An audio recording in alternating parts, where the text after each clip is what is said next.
Nah, ini bisa. Jadi ya kata kuncinya untuk sustainabilitas dalam triple bottom line itu adalah planet, profit, dan people. Planet itu adalah lingkungan, profit itu adalah ekonomi, people itu adalah manusia sosial. Jadi keseimbangan tiga itu. Sepertinya sudah pernah saya gambar ya. Nah, itu poin yang keempat. Berikutnya, poin yang kelima, itu ada globalisasi pariwisata. Ada globalisasi pariwisata. Globalisasi pariwisata, Nah, itu yang dipakai acuan tulisannya Arjun Appadurai.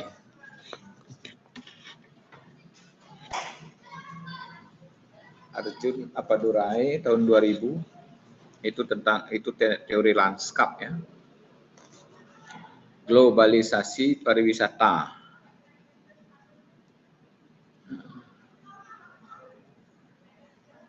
Apa itu? Nah, salah satunya adalah McD. Kalau di makanan, bagaimana McD yang menjadi konsumsi internasional gitu, termasuk Bali kena gitu ya. McD, kemudian apa lagi yang ayam-ayam. KFC, nah, Pak. Di poin ke-6,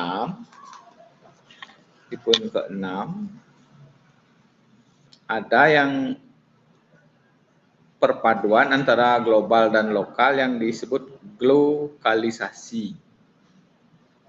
Jadi globalisasi dan lokalisasi itu dipadukan, dipadu-padankan gitu. Itu terjadi di dunia pariwisata.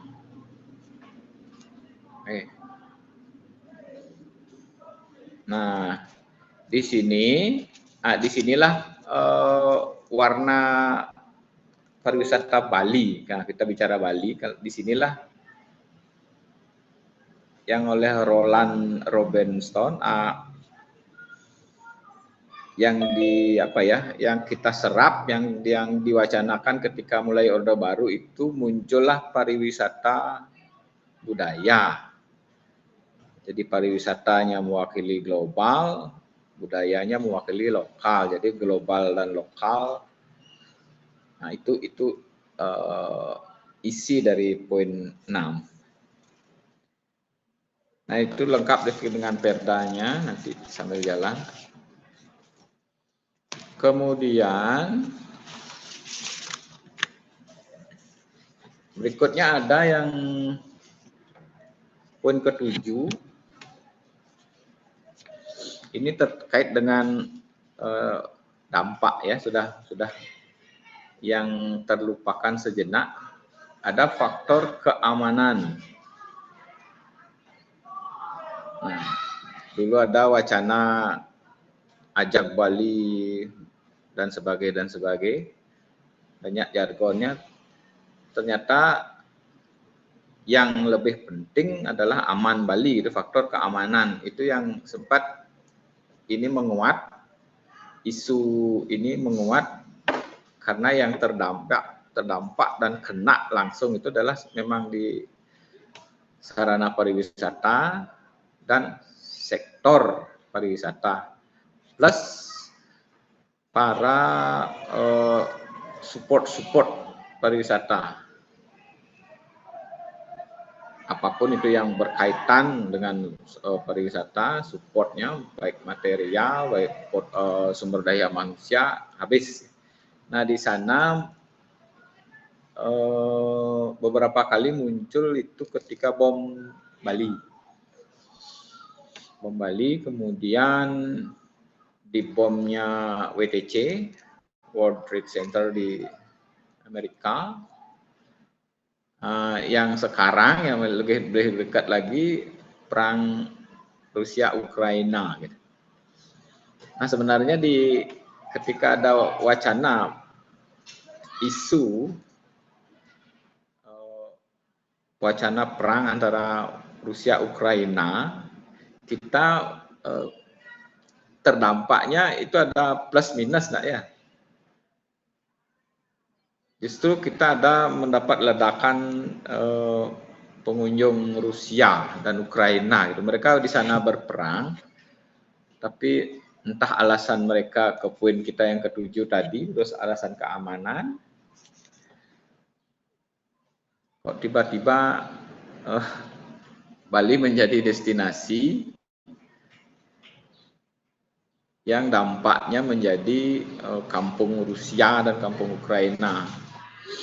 Mudah-mudahan, saya berharap ini ada yang nulis karena ini betul-betul isu pariwisata terkini. Aparat desa kita itu ada yang di penjara sampai hari ini, itu di saudara kami di wilayah Ubud karena yang memberikan lahan itu tersandung kasus izin, itu akhirnya penjara gitu. Nah, ini kan bagus sekali kalau ada yang mau menulis gitu ya. Ini kalau bisa dari Parbud UHN menyuarakan ini bagus sekali. Saya berharap ada gitu. Okay. Itu kemudian muncul yang poin ke-8.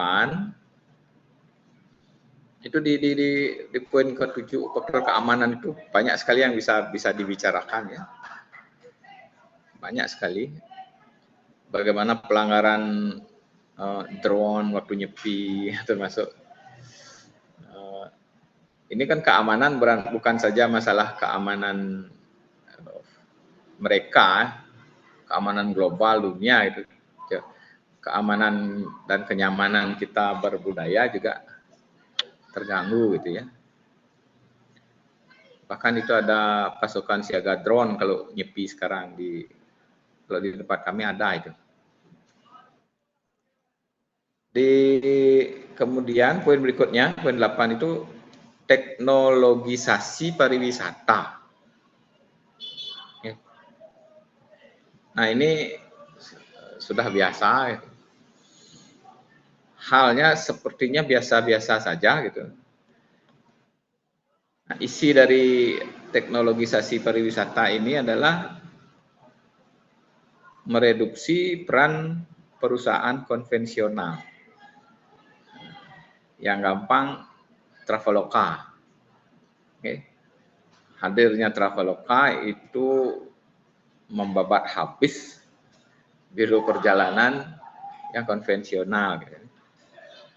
Nah, itu isinya salah satu. Saya langsung saja menukik ke realita ya. Itu ada Traveloka, ada Booking.com. Nah, silahkan diteliti itu salah satu atau salah duanya gitu. Berikutnya di poin 9, di sini ada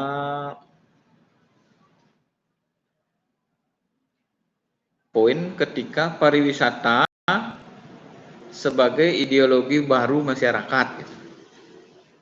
Nah, ini sudah mulai masuk ke ranah-ranah ini ya, kognitif. Halo, Pak Widi. Bapak, ada anak DMM. Kamu DMM 4 kan ya? DMM 4, Pak Harta. Kamu beneran Harta kan namamu? Oke, DMM 4 Harta, Pak. Dia ini minta buat video untuk interview training, tapi di restoran, Pak. Boleh nggak, Pak? Iya, untuk buat video. Oke. Untuk kapan videonya katanya? Deadline-nya besok, Pak. Besok libur juga sih sebenarnya. Tak suruh security ngawasin ya? Kamu perlu properti nggak, Hatta? Oh, nggak perlu properti, cuman background-nya aja, Pak. Ya. Oke lah. Thank you, Pak. Mungkin ada yang menaruh perhatian di munculnya 10 Bali baru. Kalau pernah dengar, saya yakin itu sangat digaungkan oleh pemerintah yang dulu ya, yang sebelum presiden sekarang itu 10 Bali baru. Agak kewah nih kok antara L dan R, Bali baru, 10 Bali baru. Nah itu, salah satu yang bisa kita lihat, tetangga dangin rumah ya, tetangga dangin pulau kita itu Lombok. Bagaimana dulu Lombok merusak tempat kafe karena itu merusak kafe yang tempat-tempat pariwisata ya, karena itu tempat maksiat gitu. Itu tempat yang kafir apalah pokoknya ya, yang menurut mereka gitu. Nah, tapi apa yang terjadi sekarang gitu? Mereka sangat memuja kedatangan wisatawan gitu ya. Bahkan mereka lebih beruntung bisa bonceng-bonceng pembalap-pembalap formula kemarin ya. Si Rossi naik motor, naik Gojek gitu. Masuk ke pasar-pasar nggak pakai baju dan sebagainya. Nah, itu yang poin ke-9. Kemudian di poin ke-10, nah ini yang baru saja kita lewati bersama, COVID. Nah, COVID-19 atau COVID-19 itu memunculkan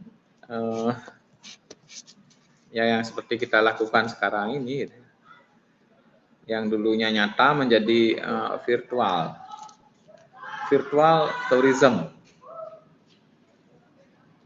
Jujur saja, sebenarnya saya ingin mencoba, itu kan itu pasti murah ya. Ingin rasanya tur ke nyoba, sebenarnya wajib ya kita coba. Sebenarnya wajib kita coba virtual tourism, kita tur ke Eropa satu kelas ini ya, coba sekali-sekali. Siapa yang mau mengorganize gitu? Mari kita ke Eropa sama-sama.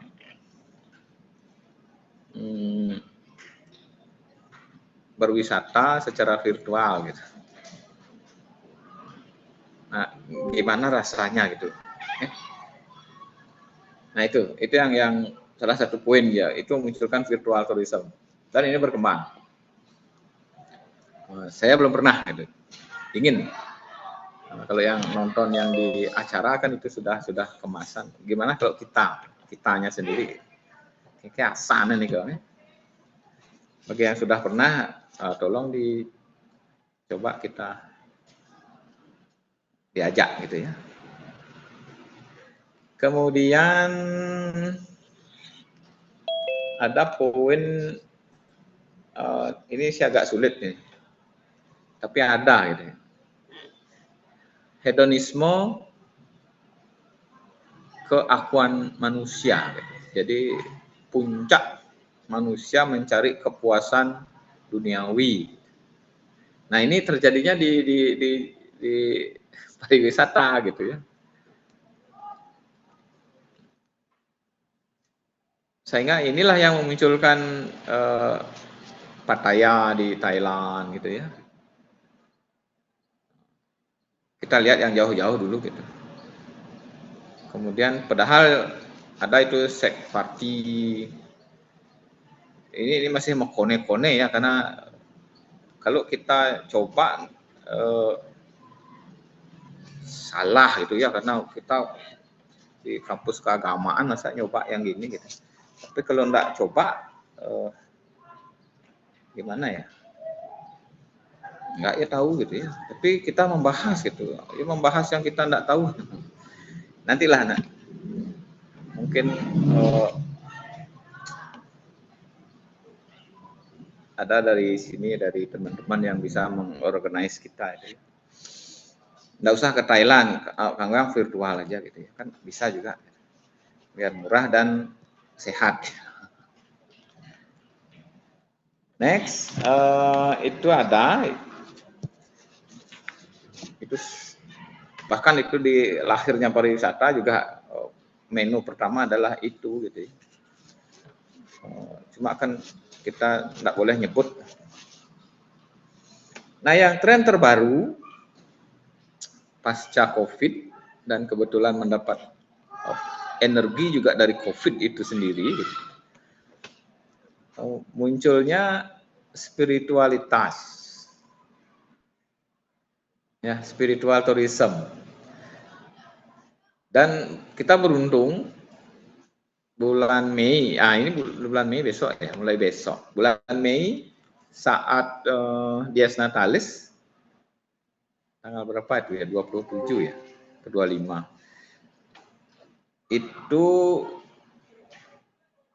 guru besar spiritual tourism itu akan dikukuhkan di UHN gitu.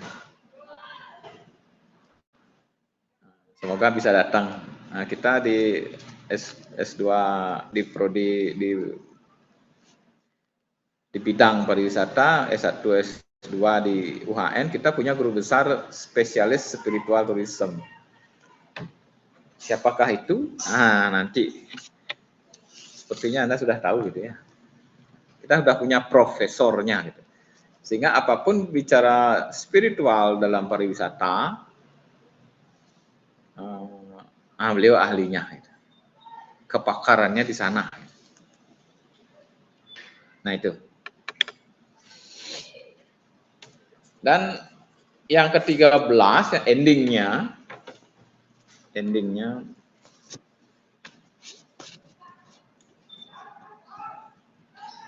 di poin ke-13 itu adalah rahasia pariwisata dari dulu sampai hari ini. Nah, ini yang khas kita ini. Walaupun yang dari 12 itu spiritual tourism, ya sudah kita banget.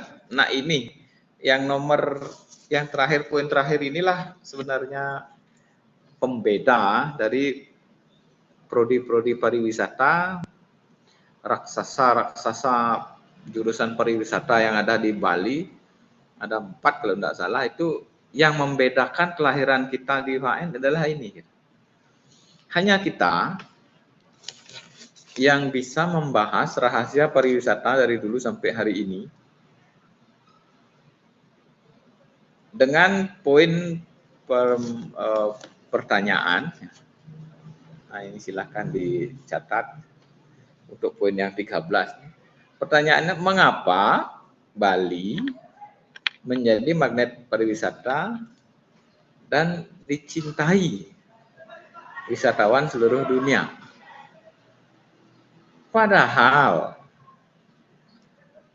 tetangga kita punya Banyuwangi, Lombok, Labuan Bajo, Raja Ampat, Wakatobi, dan lain-lain, kan tidak kalah indah. Gitu. Urusan keindahan alam, bagi yang sudah pernah jalan-jalan, saya yakin gitu, banyak kok yang lebih indah. Nah, pertanyaan itu inilah poin kita di sini yang membedakan. Orang mungkin berbicara manajemen, orang berbicara tata kelola, orang berbicara konversi modal. Gitu. Nah, bisakah mengungkap rahasia itu? Gitu. Nah, saya rasa disinilah peluang besar Anda.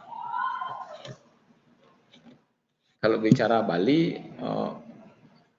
kita ngambilnya Bali semua, gitu. Ambil satu saja. Gitu. Contoh, kenapa Kak Lier? Gitu. Kan banyak. Ada Ibu Dayak, ada siapa itu? Ada Mak Erot, ada Datuk Riming, ada siapa yang di Lombok, banyak kok di Kalimantan rata-rata tuh sakti itu Dayak-Dayak. Nah, kenapa Kak liar? Nah ini dah dia. Inilah yang harus Anda tulis. Saya akan berikan satu bocoran di sini. Baca disertasinya Pak Ketut Sutomo di UNUD. Nah itu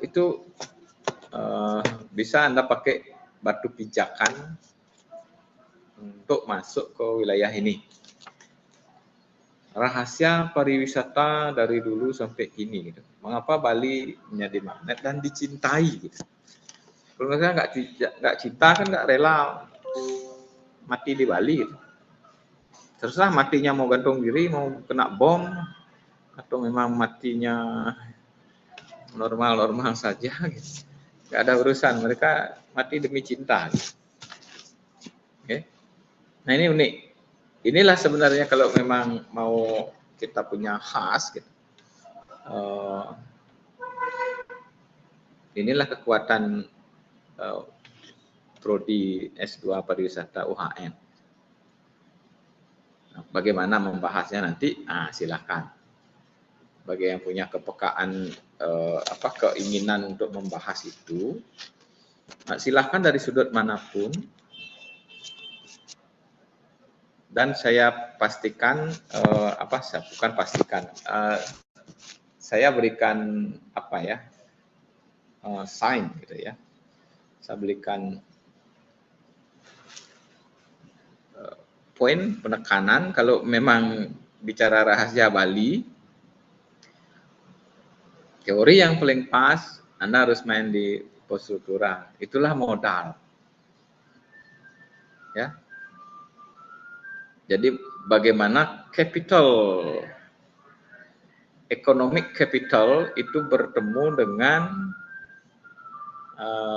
spiritual capital kita.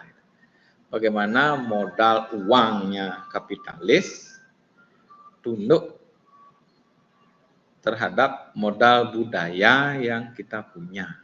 Nah itu sudah, kalau sudah pertarungan konversi modal itu sudah pasti teori prakteknya Pierre Bourdieu. Ya, kenapa Pak Nadi mainnya di Bourdieu? Ya sudah gamblang lah, paling enak gitu kan. Nah, ketika mengungkap itu, karena pariwisata juga di poin atas, kembali ke atas ke poin-poin yang di atas tadi, yang nomor 1, 2, bukan yang 3. Ketika poin 3 itu ada kerusakan, nah itu boleh masuk ke sustain.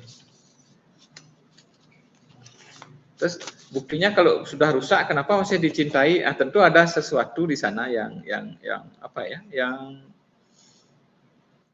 modal yang tidak kelihatan gitu ya. Tentunya itu pasti modal budaya gitu. Apa itu? Nah, pengetahuan apa yang dimiliki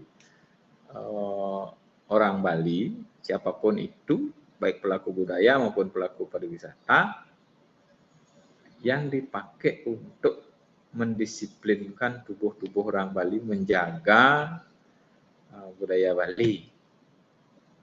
Nah, yang dalam tanda kutip menjadi magnet dan dicintai gitu, oleh wisatawan dunia. Disinilah sebenarnya kubangan judul disertasi tesis yang menjadi kekuatan kita. Gitu. Nah itu dulu saya akan mau hanya memberikan itu dulu, clue 13 poin. Semoga begini, maksud saya dari 13 poin itu silahkan kalau sudah mulai menemukan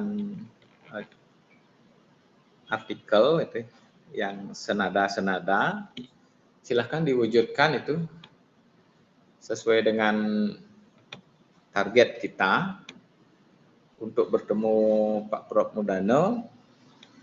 Nah, langsunglah kita eksekusi saat itu, saat pertemuan.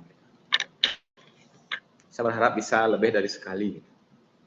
Nah, kita cukup di satu semester ini mainnya dengan satu pakar aja, cuma lebih sering gitu daripada banyak pakar, tapi nanti beda-beda pandangan gitu, biar Anda fokus. Oh, untuk isu terkini ada 13 poin. Nah, ya. Pilih yang mirip-mirip.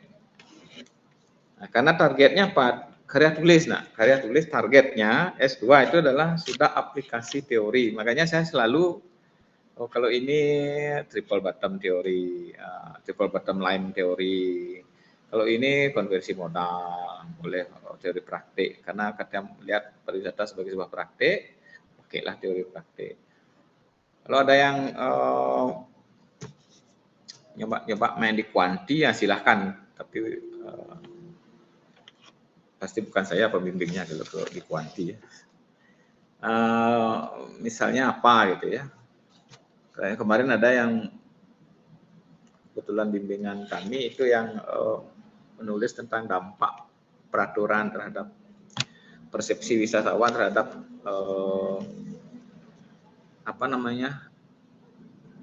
pajak yang dikenakan, tambahan pajak itu yang dikenakan untuk wisatawan asing yang datang ke Bali. Nah, itu bagus. Silahkan. Nah, kalau yang membahas misalnya kapitalisme, silahkan. Kalau mass tourism ini boleh juga. Yang sekarang isunya hangat, nah 13 poin ini. Nah, di antara yang hangat tentu ada yang panas dan ada yang hangat-hangat kuku gitu ya. Oke. Nah, misalnya yang panas, nih rahasia pariwisata, spiritual tourism, nah itu menjadi wellness nanti, nah itu panas, sedang panas tuh. Kalau yang sek party, udah hedon, udah lewat. Kalau virtual ya masih hangat-hangat gitu. Kemudian, nah teknologisasi pariwisata, nah itu panas itu. Nah, silahkan dipilih. Nah, kalau globalisasi, nah ini bahkan sudah ada jurnalnya ya. Kemarin sudah saya lihat, karena kebetulan di satu yayasan yang menerbitkan di Sedianusa itu baru lahir dia sudah Sinta 5 gitu. Keren. Jadi perlahan tinggal naik-naik aja gitu. Kemudian kalau yang mau yang mendekat, pariwisata budaya banyak ini di Bali. Ya, mungkin ada yang mau ngangkat desa wisata di sana kelompoknya. Saya rasa itu dulu. Kalau ada pertanyaan, karena ini Zoom ya. Kalau kurang lebih pasti lebih kurang gitu. Kurangnya lebih banyak kalau udah main Zoom begini. Gimana ya? Kita akan balas nanti di pertemuan langsung dengan sang profesor. Ada nak, silahkan kalau mau ngobrol-ngobrol silahkan.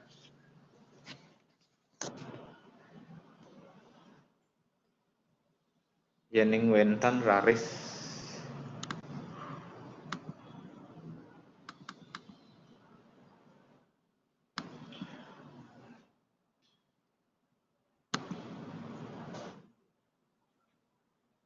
Duh, sampai sekarang belum masuk.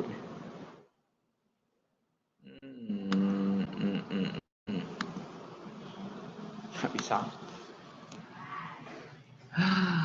Sinyal.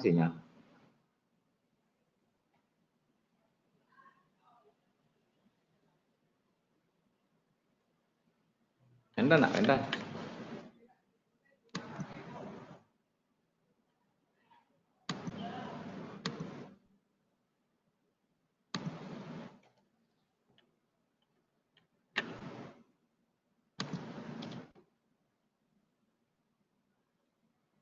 Halo? Dari Desi belum nih ke Tes, Pak. tes. Siapa tahu dari teman-teman yang lain. Nah, ini udah kecil suaranya sekarang. Ya, mudah-mudahan saya bisa dengar. Oke, laris kalau memang ada. Nggih, Pak Kalau Ketut nggak ada, Sarke. jangan dipaksa. Silakan Pak. Niki Pak Ketut Sarke nih ke angkat tangan. Om Swastiastu Pak Dokter dan rekan-rekan niki. Tiang ring jeluk niki ring niki di perjalanan bro niki.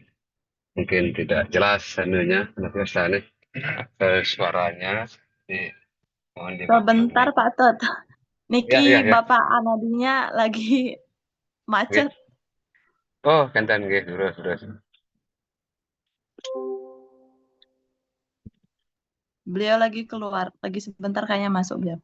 Ya, kita santai aja dulu Kak Desi sambil mencoba menghangatkan ruangan. Nah, itu Pak PPG sudah minum kopi panas ya.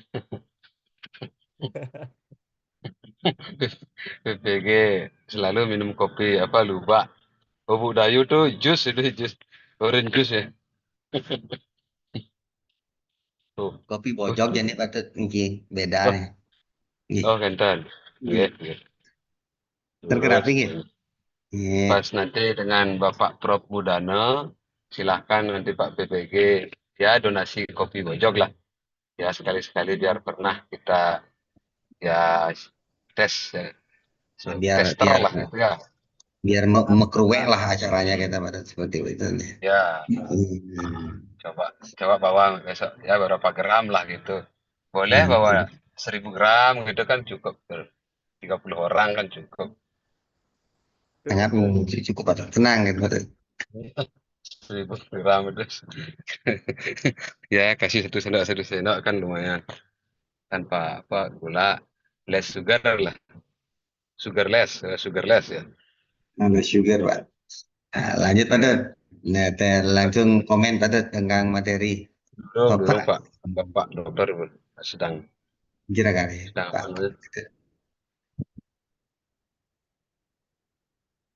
Pak dokter sedang keluar nama dokter.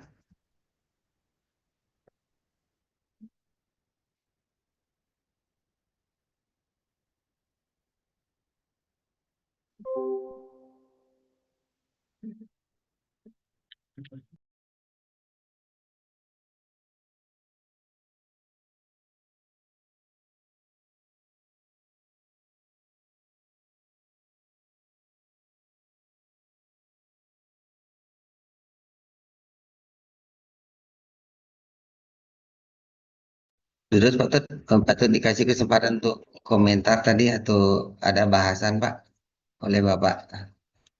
Silakan Bapak.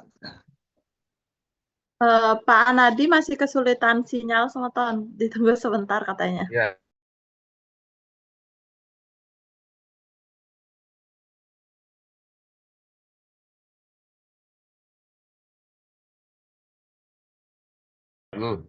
Tunggu aja dulu. Napi bahasan Bapak mau Patut. Napi kan mau termirang capek.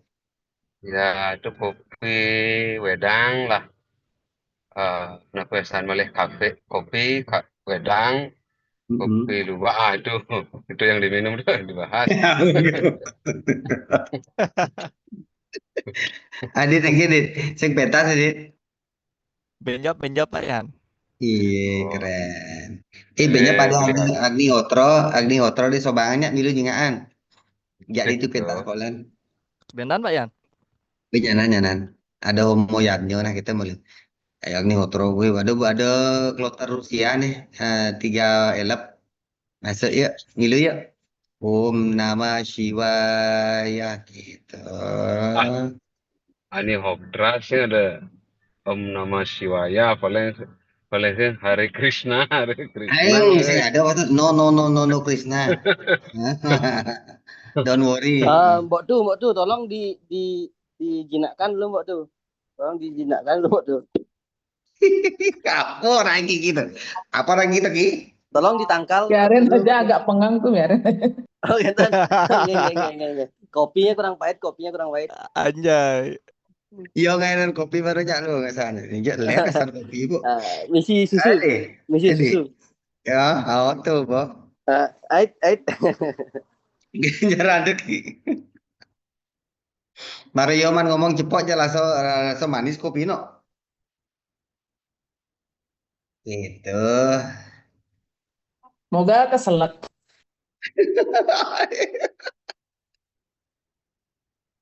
Apa dah?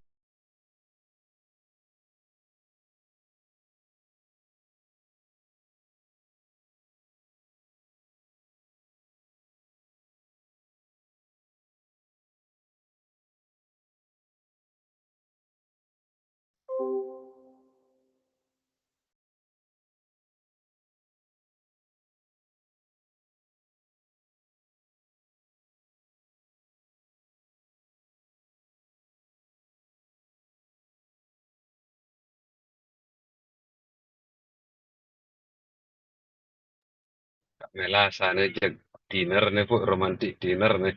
Kak Mela aduh, keren loh.